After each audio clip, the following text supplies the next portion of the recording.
Hey guys, Mira Akio. So, ayun, maantala mo ng Project Alpha dahil kailan ko mga sa palig ko nito. Tapos, ayun na, yung mga nabili kong parts dun sa Mapachange, gagawin ko na para wala nang masyadong gagawin. Tapos yung mga the rest, dun na siguro sa province ko, ipapakabit na lang. Papakabit na lang sa kanya. Ang tagal pa kasi dumating yung ibang parts, kaya mas maganda na paggamit ko na muna kaya sa stock muna. Ayusin ko na ngayon.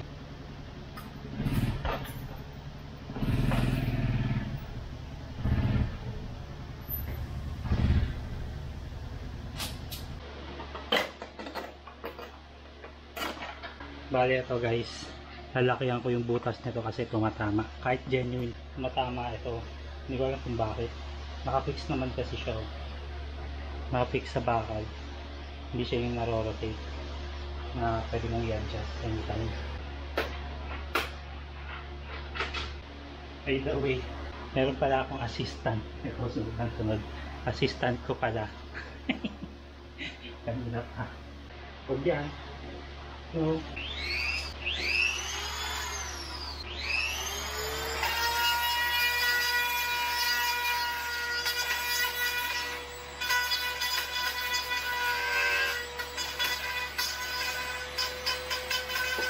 ay, next. Dali guys, may nabili ako sa Motochange. LED. Replaceable na lang siya. Ikakabit na lang. Tingnan natin kung compatible siya. Ito, Osram pala siya. LED Osram. Ito. Yung problema lang guys. Kailangan lilitan. Hindi pa compatible lang. Ayusin ko pa to. Hindi ko muna ikakabit. Tignan mo na kung anong magandang paraan. Kala ko compatible sa wheel. Hindi pala. Kailangan pa ng improvise. Babalik ko muna ito.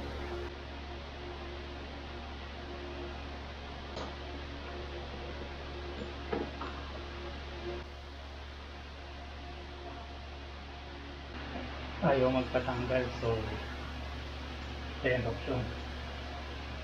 Ano kaya?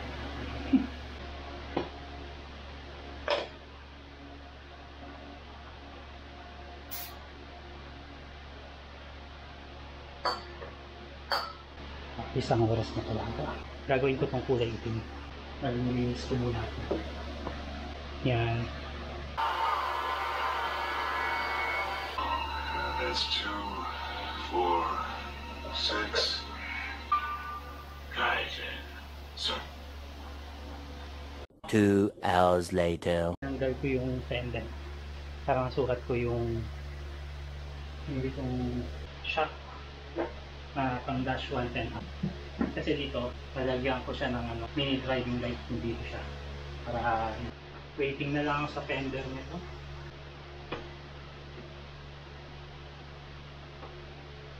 Mas mahaba itong sa wheel. Possible kaya na itong lipat dito.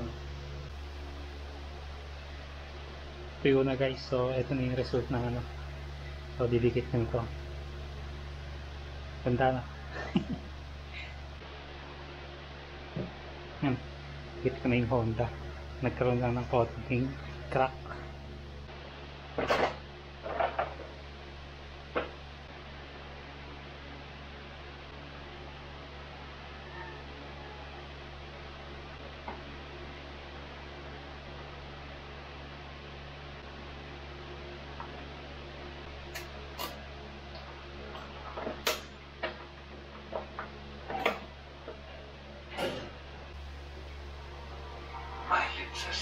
And my grandpa, we're all dead.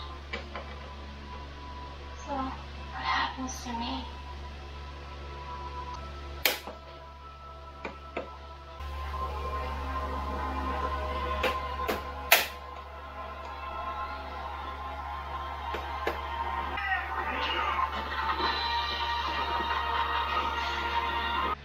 Ang kailangan na lang is fender ng height. Tanggal ko na yung rear, yung front fender. Kailangan ko na lang yung fender ng dash 110R.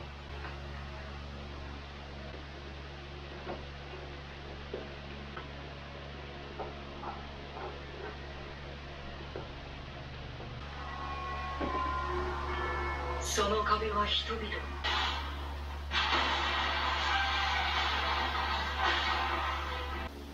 So ayan guys, yan lang muna for now. Hindi ko ba makakapit ng driving light kasi nga hanggat wala pa yung natin na fender. Kaya lang muna guys.